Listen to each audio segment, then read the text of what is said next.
good kid, or and if you misbehaved, then some red mark would be put on there, like X's or whatnot. That concept is there from when we were younger, that we look for validation and acknowledgement from those around us. And we feel good when we get that. We feel good when we are recognized.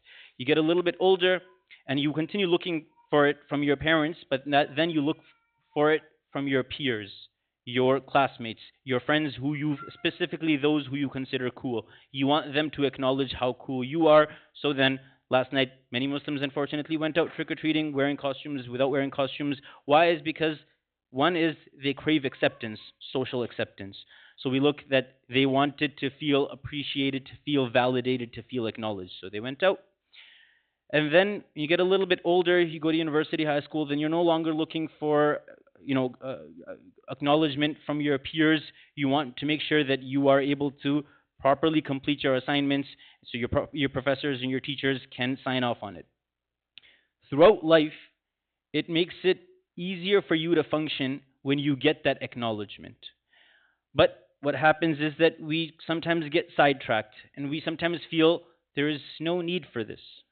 Whether it was our parents or grandparents' generation who were raised with, you don't need to compliment your child on every single accomplishment of his, and some of us grew up that way, or our parents grew up that way, to where we find ourselves in right now, where everything is saturated and it's all, you did a good job, and every time anything happens, the child is given a pat on the back. There is a balance. And Nabi Sallallahu Alaihi Wasallam struck this balance when he worked with the Sahaba and he nurtured them to be the leaders of the Islamic nation. As far as acknowledging the favor of those who had done favor to him, Nabi Sallallahu Alaihi Wasallam acknowledged Sayyidah Khadija radiallahu anha and the favor that she had done to him. He acknowledged Abu Bakr radiallahu anhu and the favor that he had done to him. He acknowledged that not because their ego needed validation, because as a person who receives anyone's grace or favor, it becomes incumbent on you to respond and to reciprocate that. That's why you look at the ahadith, inshallah, we'll mention it in the khutbah. You look at the ahadith that mention that if somebody does something good to you, what's the best you can do is you make dua for that person, jazakallahu khairan. Why? Is not because you should feel entitled that, well, that person did it because he owed me, so it's something that I deserve. No, wal-'iyadhu billah. That person did something good to you, taking time out and being thoughtful. And if you're not able to repay or reciprocate to that person to the best of your ability, the least you can do is say, may Allah reward you with the best. I'll ask all of you, who is that human being who we owe the greatest to in terms of giving back? Prophet Sallallahu Alaihi Wasallam. Right? Prophet Muhammad Sallallahu Alaihi Wasallam is the one who we are proud to say we are Muhammadans. This is how the British termed Muslims living in India 200 years ago, is that these are all Muhammadans. And the reason for this is because we are the ummah of Nabi Sallallahu Alaihi Wasallam. The greatest way to repay Nabi Sallallahu Alaihi Wasallam, what do? We send salawat. And how do we send salawat? We don't say blessings for you. We say, oh Allah, you give blessings and peace to Muhammad Sallallahu Alaihi Wasallam because you can give him better than I can. Same concept plays in mind when we say jazakallahu khairan to someone. So I'll give you a few examples of how we should, revive the concept of appreciating others. Is that firstly, to our children. You have a child. The child grows up. The child doesn't hear a word of appreciation from the parent when the child goes out of primary education, goes into secondary school. They don't see that anymore. And when they don't see that anymore, then they will look for it elsewhere. And when they look for it elsewhere, then what happens? Then unfortunately, they will idolize those people in society who are not meant to be idolized because they're looking for validation. When adolescence kicks in, this is important because I'm a father of a boy and a girl. When adolescence kicks in, Girls Adrift, this is a book as well that I would recommend for parents of daughters to read, where it speaks about how girls look for validation from their peers and from others, where they don't get it at home. If girls were to get it at home, they would not look for that validation elsewhere. Okay? So that's post-adolescence. For boys, we are raised into a culture of where we feel that we shouldn't look for recognition for the most part, right? And this is, a certain culture that exists, and we acknowledge that culture. So as far as us, people who do good, we're supposed to لا نريد منكم جزاء ولا شكورا.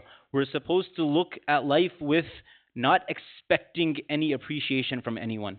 Why? Is because you did it because that was your responsibility. However, when it comes to people around you, they shouldn't take that as a cop out from not giving you that recognition. Now we spoke about children, we go to parents.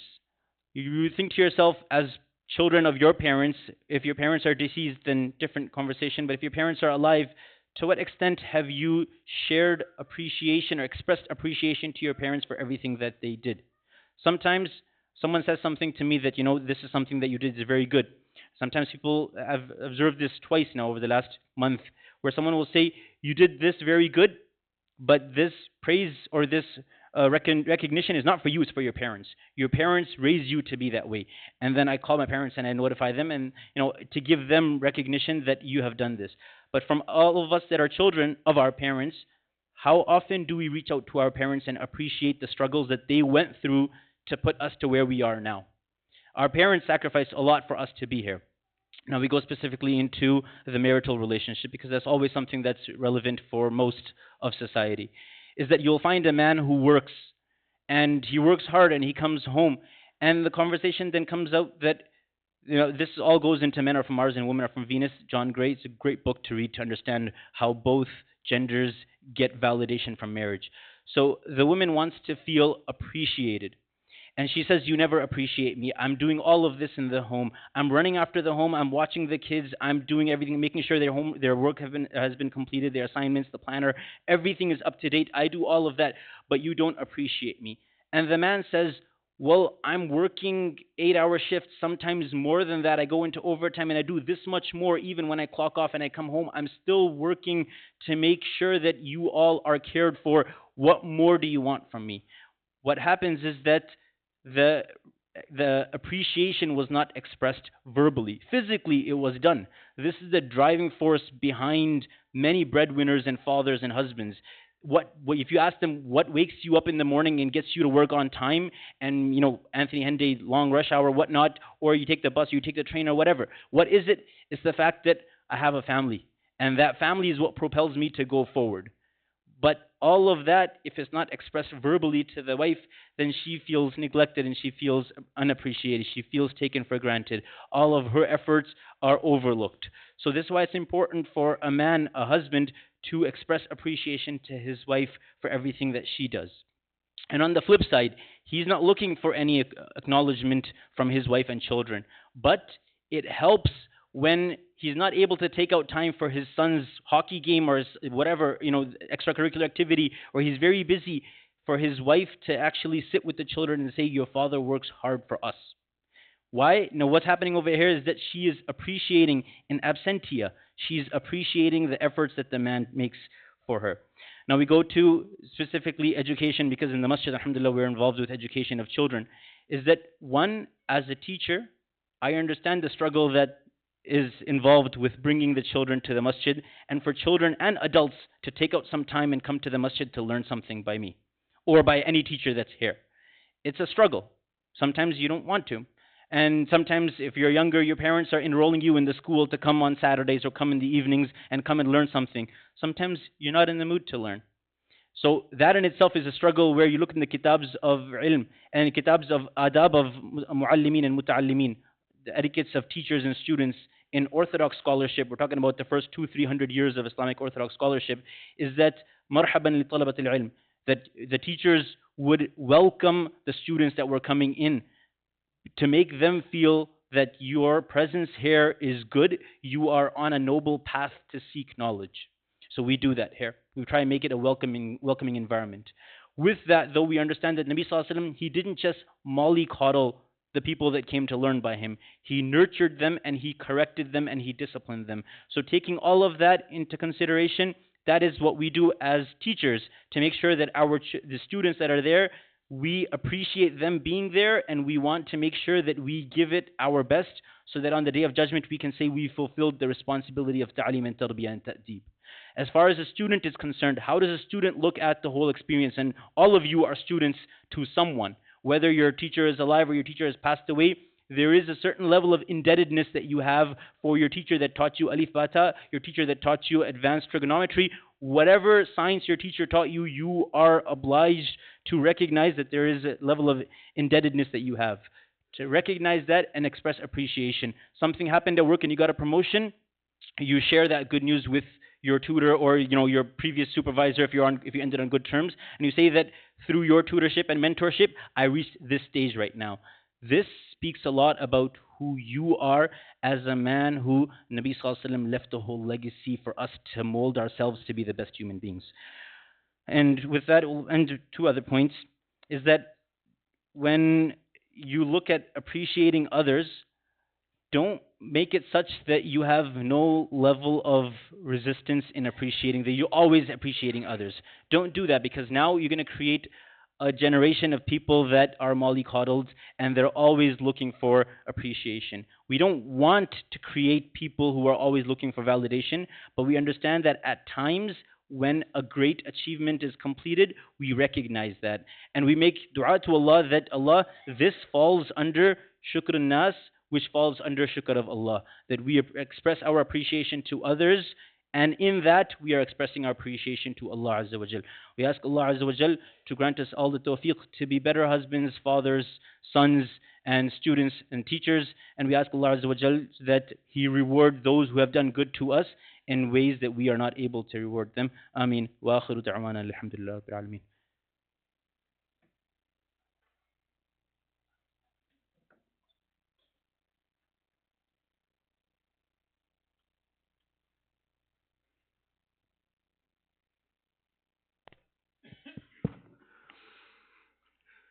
Allahu Akbar, Allahu Akbar, Allahu Akbar, Allahu Akbar.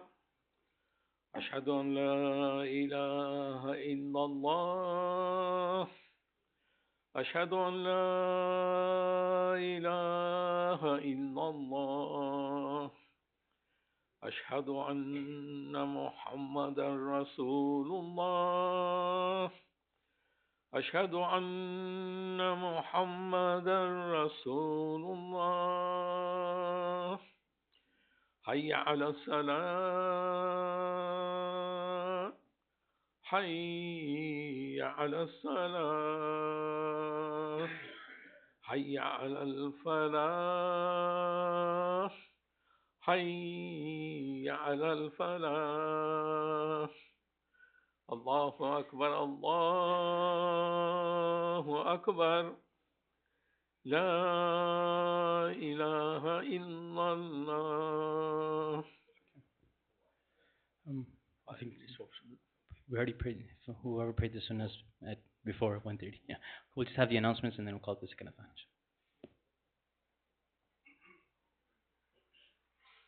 Assalamu alaikum wa rahmatullahi wa barakatuh. Just a few quick announcements for the masjid here. We'll continue our bi-weekly program of breakfast tafsir every Sunday after Fajr Salah. So please be there. It's a wonderful opportunity from what I've heard. Second announcement, ICNA Food Bank is looking for your continued support. Just in September, ICNA Food Bank has served over 800 plus individuals. Food Bank is in need of your donations and food items. Details about donations can be found outside on the, towards the door. Please donate generously. It is for a noble cause. Third announcement, ICNA Edmonton will be hosting Family Night program on Friday, November 8th after In-Sha Allah. Our kickoff event is a workshop by our esteemed guest, Dr. Muhammad Sadiq, on ever important and needed topic of maintaining good mental health. Food and children activities will be provided. Registration is mandatory for this event. Our fourth announcement today is about the ICNA Edmonton's next Youth Neighbor Net event. It happens at Al-Falah Center every other Friday, so bi-weekly. This gathering is for junior high and high school students. This is a chance for your youth to hang out, learn, grow together with the community friends in a safe and fun space. This is an open discussion with games and some other activities. So please send your children over for this event. Last but not least, you're very much appreciated, Imam Patel, for the hard work you do. Jazakallah khair.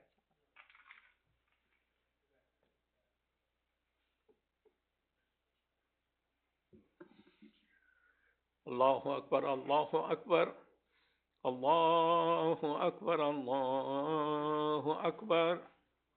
أشهد أن لا إله إلا الله أشهد أن لا إله إلا الله أشهد أن محمدا رسول الله أشهد أن محمدا رسول الله حي على الصلاة حي على الصلاة حي على الفلاح حي على الفلاح الله أكبر الله أكبر لا إله إلا الله.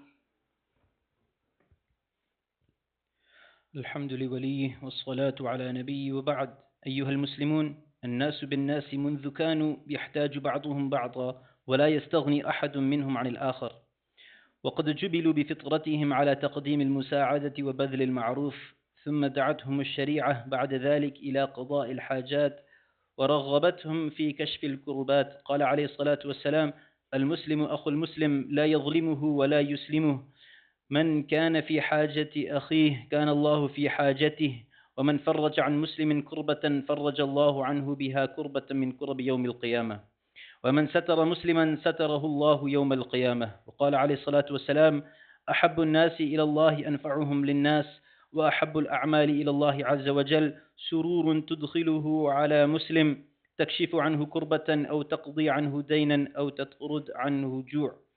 وإنه ما من أحد في هذه الدنيا إلا وعليه من الفضل للآخرين نصيب، إن هو حفظه كان ذا دين وعقل ومروءة، وإن هو ضيعه كان لئيما خسيس الطبع قليل الديانة. وقد أمرنا الله تعالى في كتابه الكريم ألا ننسى الفضل بيننا، ودعانا نبينا صلى الله عليه وسلم إلى شكر الجميل ولو كان قليلا، وقارن شكر الله بشكر الناس، ورغب في المكافأة على المعروف ماديا ومعنوية، وحذر من نكران الجميل وكتمانه أو كفره والتناسيه واحتقاره. قال صلى الله عليه وسلم: من لم يشكر القليل لم يشكر الكثير، ومن لم يشكر الناس لم يشكر الله عز وجل. وقال أيضا: ومن آتى إليكم معروفا فكافئوه، فإن لم تجدوا فادعوا له حتى تعلموا أنكم قد كافأتموه. وقال: من صنع إليه معروف فقال لفاعله جزاك الله خيرا فقد أبلغ في الثناء. وقال: من أعطي عطاء فوجد فليجزي به، ومن لم يجد فليثني، فإن من أثنى فقد شكر، ومن كتم فقد كفر. وقد كان من محمود صفاته عليه الصلاة والسلام، وكل صفاته محمودة، أنه كان حسن العهد ظاهر الوفاء، يحفظ الجميل لمن أسداه، ويكافئ على الفضل ويرعاه. حفظ لزوجه خديجة فضلها، وأشاد بفضل أبي بكر ومدحه، ولم ينس للمطعم بن عدي جواره. فعن عائشة رضي الله عنها قالت: ما غرت على نساء النبي صلى الله عليه وسلم إلا على خديجة، وإني لم أدركها. قالت: وكان رسول الله صلى الله عليه وسلم إذا ذبح الشاة يقول: أرسلوا بها إلى أصدقاء خديجة. قالت: فأغضبته يوما فقلت: خديجة؟ فقال رسول الله صلى الله عليه وسلم: إني قد رزقت حبها. وقال: إن من أمن الناس علي في صحبته وماله أبا بكر، ولو كنت متخذا خليلا غير ربي لاتخذت أبا بكر، ولكن أخوة الإسلام ومودته. وعن جبير بن مطعم بن عدي رضي الله عنه أنه قال: إن النبي صلى الله عليه وسلم قال في أسارى بدر: لو كان المطعم بن عدي حيا ثم كلمني في هؤلاء النتنى لتركتهم له. أيها المسلمون، كم يضيع بعض الناس على أنفسهم عظيم الأجر ويقعون في الوزر، وذلك بجحودهم جميل من أحسن إليهم ونسيانهم فضله. ولو أنهم أثنوا عليه ودعوا له وألانوا له الكلام واعترفوا بفضله لنالوا من الأجر كمثل أجره، ولشجعوه على استمرار العطاء ودوام الفضل، ولرفعوا عن أنفسهم معرة اللؤوم وخساسة الطبع. عن أنس رضي الله عنه قال إن المهاجرين قالوا يا رسول الله ذهبت الأنصار بالأجر كله قال لا ما دعوتهم الله عز وجل لهم وأثنيتهم عليهم ألا فاتقوا الله أيها المسلمون فإننا في زمن تراجع كثير من أهل الفضل عن بذله بل وصل الأمر ببعضهم إلى عدم التفكير فيه أبدا وما ذاك إلا لما نالهم من لدغات الجاحدين ولما اكتووا به عن غدرات المتنكرين أعوذ بالله من الشيطان الرجيم لئن شكرتم لأزيدنكم أقول قولي هذا وأستغفر الله لي ولكم ولسائر المسلمين فاستغفروه إنه هو الغفور الرحيم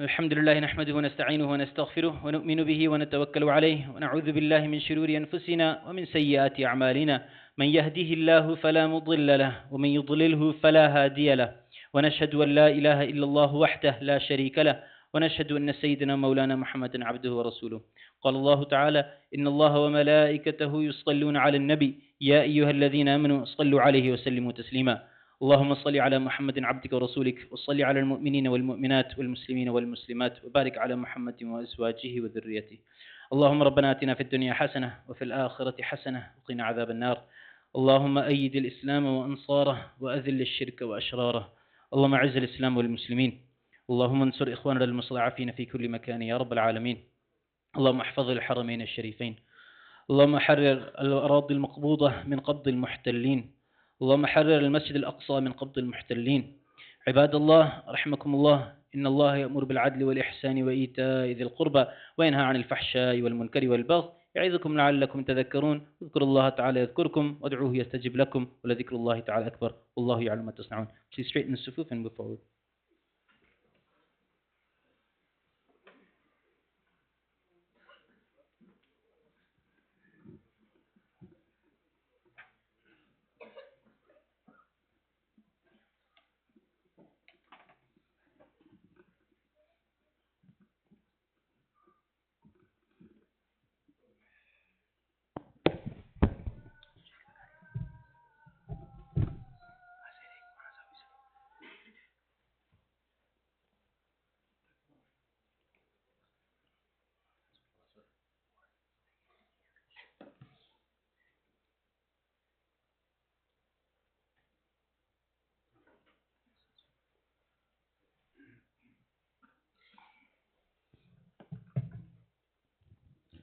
الله أكبر الله أكبر أشهد أن لا إله إلا الله أشهد أن محمد رسول الله حي على الصلاة حي على الفلاح قد قامت الصلاة قد قامت الصلاة الله أكبر الله أكبر لا إله إلا الله.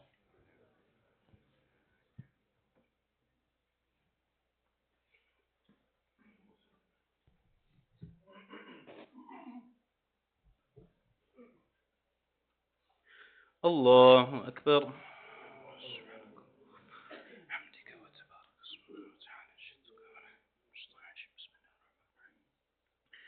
الحمد لله رب العالمين الرحمن الرحيم مالك يوم الدين إياك نعبد وإياك نستعين اهدنا الصراط المستقيم صراط الذين أنعمت عليهم غير المغضوب عليهم ولا الضالين.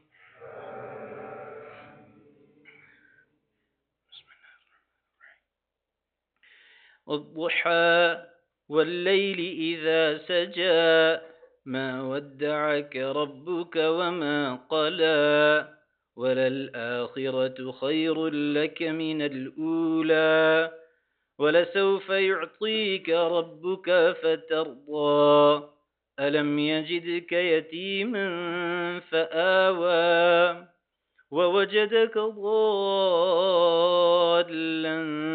فهدى ووجدك عائلا فأغنى فأما اليتيم فلا تقهر وأما السائل فلا تنهر وأما بنعمة ربك فحدث. الله أكبر.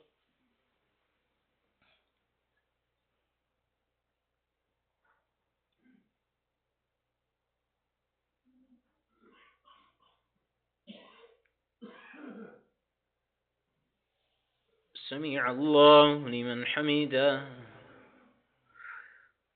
الله أكبر.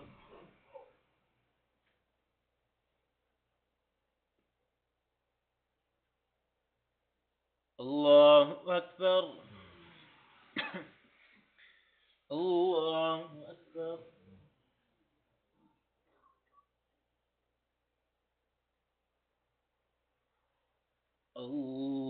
الله أكبر. الحمد لله رب العالمين الرحمن الرحيم مالك يوم الدين إياك نعبد وإياك نستعين اهدنا الصراط المستقيم صراط الذين أنعمت عليهم غير المغضوب عليهم ولا الضالين.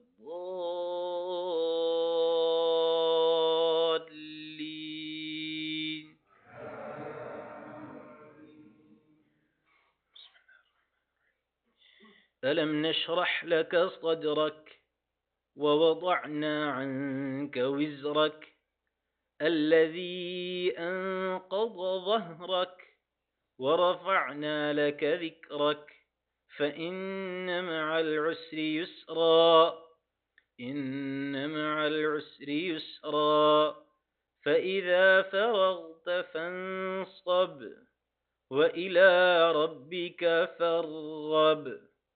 الله أكبر.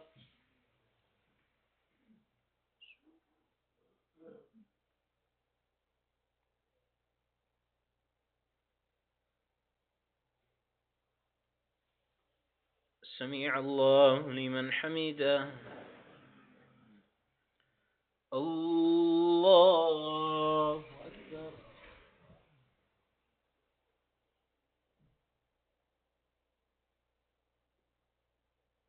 الله أكبر.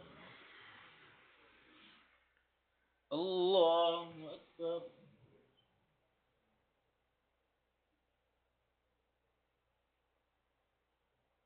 الله أكبر.